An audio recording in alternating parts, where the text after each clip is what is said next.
Hello, my name is Mega Mace. This is my pilot episode of D&D Stories. Here I'll be talking about a story posted by the Hypno Jew on a forum that I am assuming is 1D4chan, August 9th, 2013, called An Entire Party of That Guys, or Reddit calls it Elzamor the Wizard Destroys All Scions. This is a story I am not proud of, where I lose my temper and utterly wreck a game. But I think it's a share-worthy story nonetheless. First time with this specific Pathfinder group, I found an ad for them somewhere which I won't reveal for the sake of their privacy. I went there because I figured it would be a fun experience since almost all of the games I played for like 5 years had been online in some way rather than in person. I brought a couple of boxes of cheap pizza with me as a contribution to the snack table, and we went down to business. The GM, a big grizzly bear of a man. I'm a pretty tall guy, but he made me feel short. He was nice enough and fairly good-humored, but he was a tad gruff and ham-fisted in some of the tactics for coaxing players through things. I'm probably being critical, though, all things considered. His game was basically Pathfinder with 3.5's epic level progression rules and a lot of 3.5 fluff.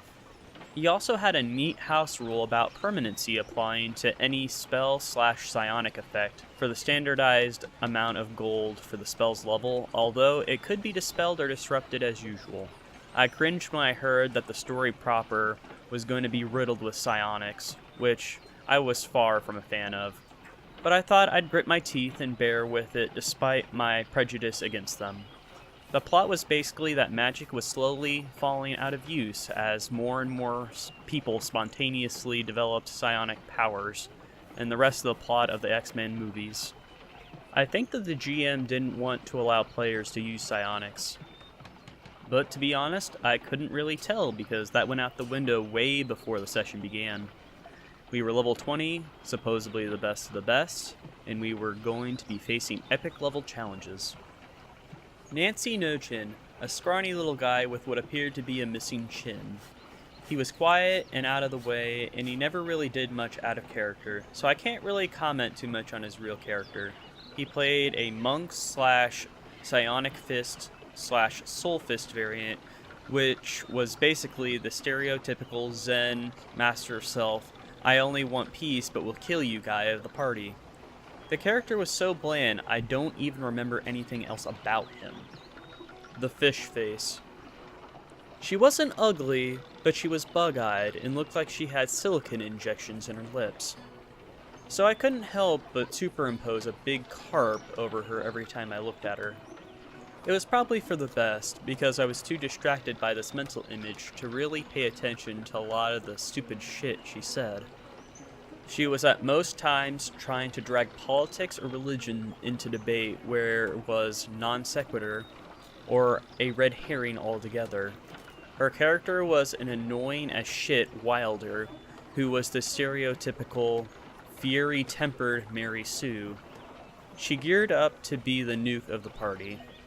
Also, it was a fucking drow with trite wasp ethics. Yeah. The only decent player, not me.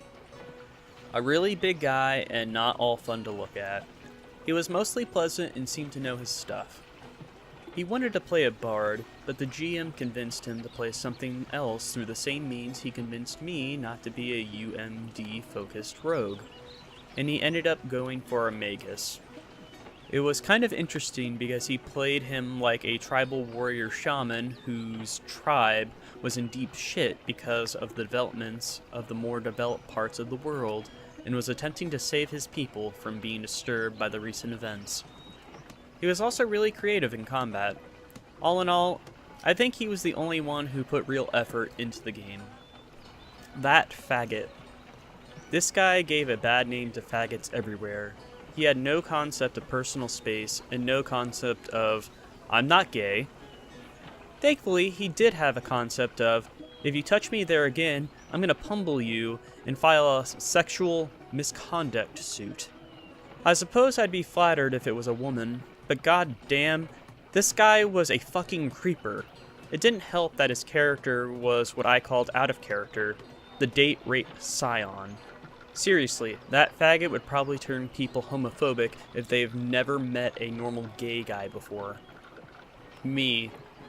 I was making a high charisma, trap making / disabling, and UMD focused rogue, but I was flat out told in so many words that I needed to make a mid-maxed, power gamey character or I wasn't going to get to play. I took offense, so I made a wizard. Stereotypically in dress from the iconic hat to the robes and tiny glasses. I wanted to give him a beard, but apparently in his setting, elves can't have facial hair, so I said his eyebrows grew down to his belt. It was an old fossil of an elf back when magic was the milk and honey of the world, and was going to recruit anyone he saw with even a modicum of magical talent in an ill-advised attempt to save the practice of magic in a world of pervasive psionics by showing up on random people's doorsteps, telling their children that they were wizards, and spiriting them away to a permanent greater demiplane with a castle where his cohorts would teach them magic. If you get the joke, you're smarter than most of this group. Most of my feats were item creation ones so that I could have the wands and salves that I loved to have in my arsenal. It wasn't a good start.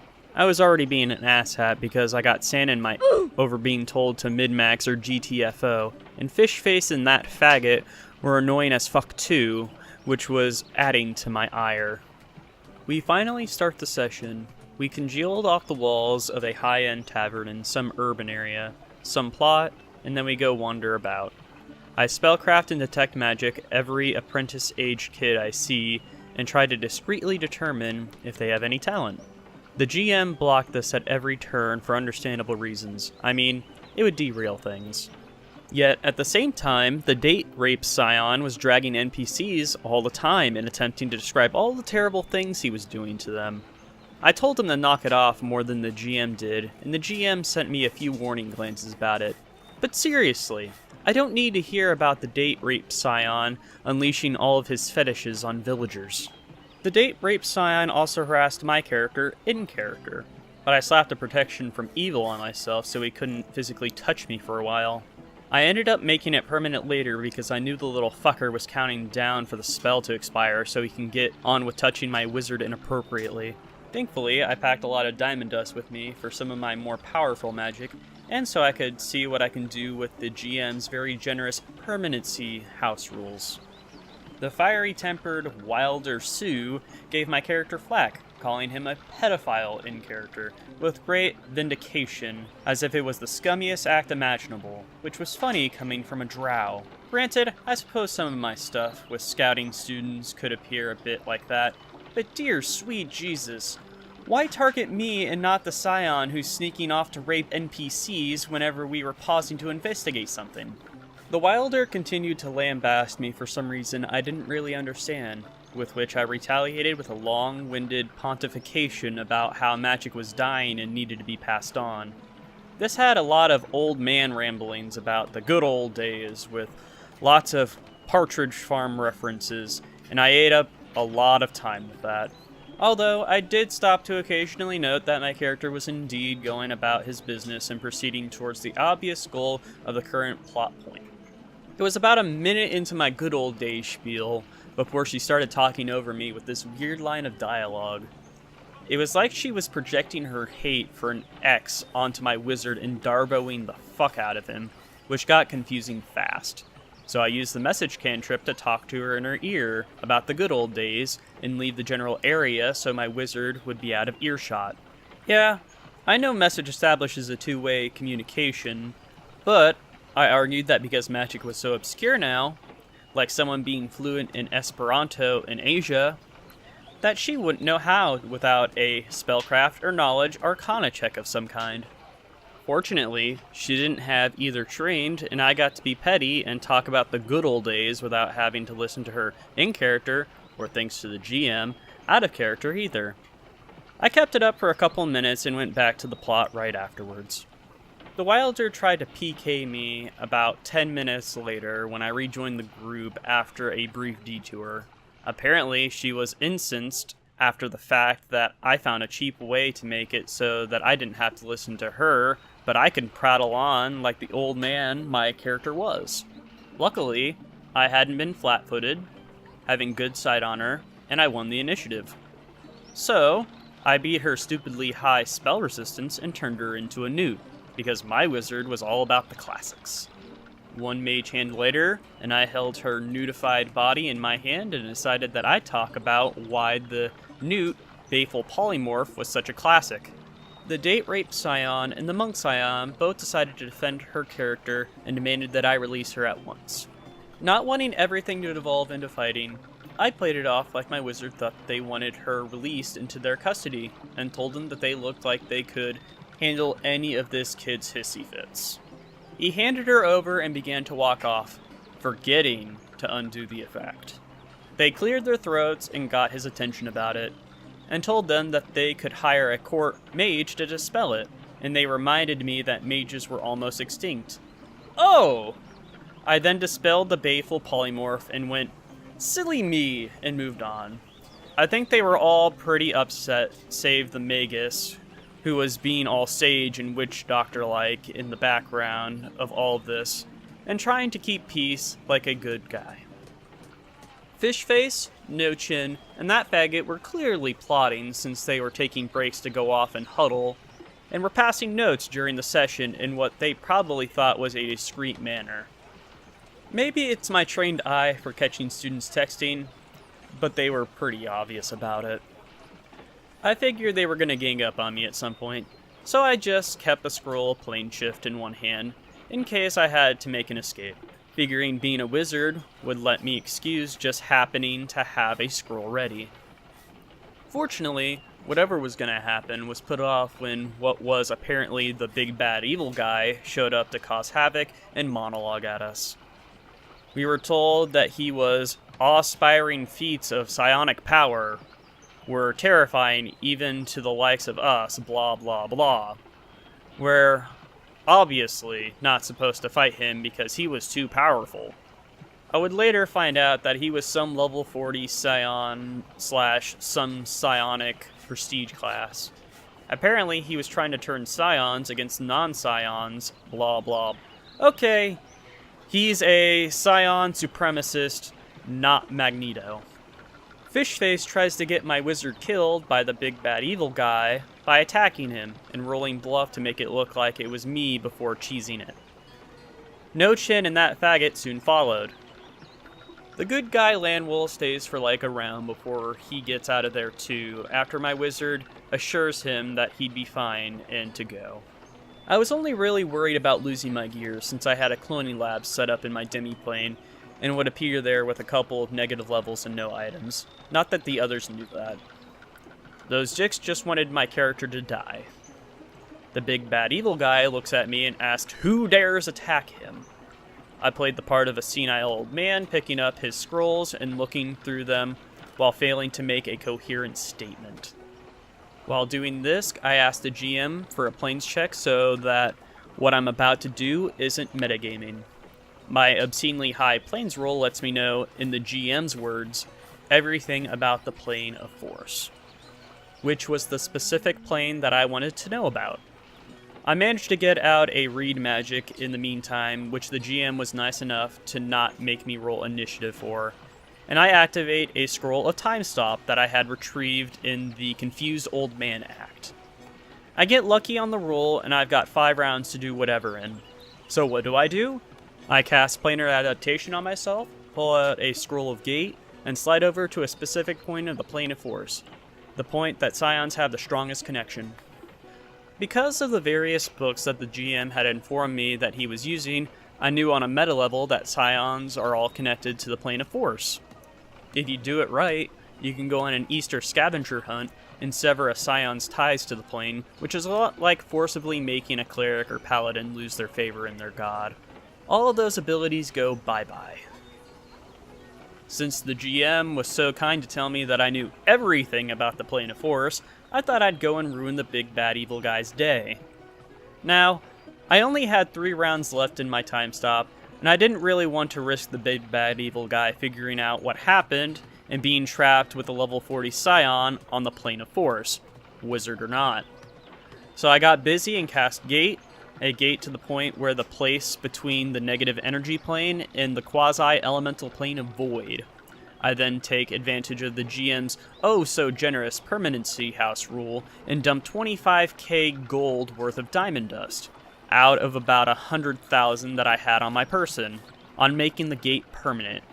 Not wanting to be there when the chaos from that started up, I renewed my time stop and plane shifted to the material world and watched the unfolding chaos. Thanks to my second casting of time stop, I had another 2 rounds to do with as I will, so I cast an extended black tentacles and greater invisibility on myself. After that, I just spammed maximize empowered enervates from a staff until the fucker died. With Psionics fizzling out of existence, he was a level 40 commoner. Thankfully, there was no saving throws versus enervation, so he died quickly and the GM had no plot because Psionics didn't exist anymore. The plane of force was gone. What? No, that can't be! Retcon time. The GM changes it to before I started casting Innervates, and then he got dramatic about how the earth's shaking from the wild things being thrown out willy-nilly by every Scion in the material plane, and I managed to cast Psionic Resistance on myself, a spell that the GM had made available as an analog to spell resistance since Scions were everywhere, and that helped me avoid some nasty stuff that were being tossed about in every direction. Every Scion was apparently discharging every power point that they had at random, because I had plane shift to get back to the material realm.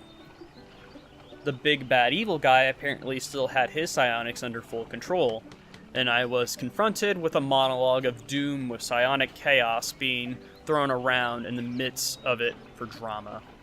I pull out another scroll of time stop because I had an ass ton of these things, because why not? And then I cast planar adaptation on myself and immediately left for one of my private demi-planes I had without waiting for him to finish. The big bad evil guy followed me through what I assumed was GM Fiat.